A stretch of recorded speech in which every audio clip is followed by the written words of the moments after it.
So the way the teaching of the program is done reflects the structure of the program. Because we move around all the time, we don't spend any time in classrooms, and so all of the teaching is done by the Dartmouth faculty members who go on the trip itself. So you work with us every day, and we live in the hotels with you, we travel with you, we go to the sites with you, we eat lunch with you. When we go on a hike in the countryside with our backpacks on to go see a site, we spend a couple of hours hiking up to a site, and we go with you. And so we get to work with you really intensively over the course of the semester, and you get to work with us really intensively. And that can be a really amazing experience for everyone. Okay, so what sort of work do we do while we're there in terms of assignments and assessment? So I want you to be out enjoying yourself in towns in the evening, to get to see the Greek towns we're staying in, and not to be in your hotel room reading or working. So after the first week, in which there's a lot of reading in London that gets everyone up to speed, it's very little assigned reading, and pretty much everything we do happens over the course of the day.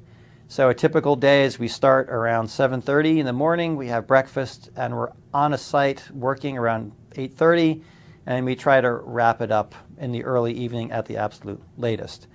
So any assignments you're going to do are almost all going to be accomplished over the course of the day. So you get the assignment in the afternoon, and you have 3 or 4 hours to finish it up. It's a one-page paper or a series of bullet points to do a drawing or a reconstruction or something like that. So lots of short, quick assignments that are done over the course of the day. So I know you're excited and want to go, right? Of course. So the question is, how do you apply? So there's an application on the off-campus program's website. You need to fill that out. Big issue for us is that there are prerequisite courses you need to take, the idea being that we want you to have some basic grounding in Greek history and archaeology, material culture, before you get on a plane, so that when you get on the ground in London and we get to Greece, it's easier for you to immediately appreciate what you're seeing. And the website will give you all the details about that. So just as a cap, before we move on and to talk about other issues in the other videos, just wanted to take a minute to say, I love teaching. This is a great job. I feel really privileged to be at Dartmouth and work with great students in the classroom.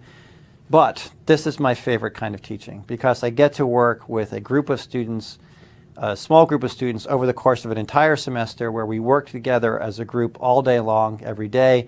I get to know the students really well. I learn a lot from them. They learn a lot from each other.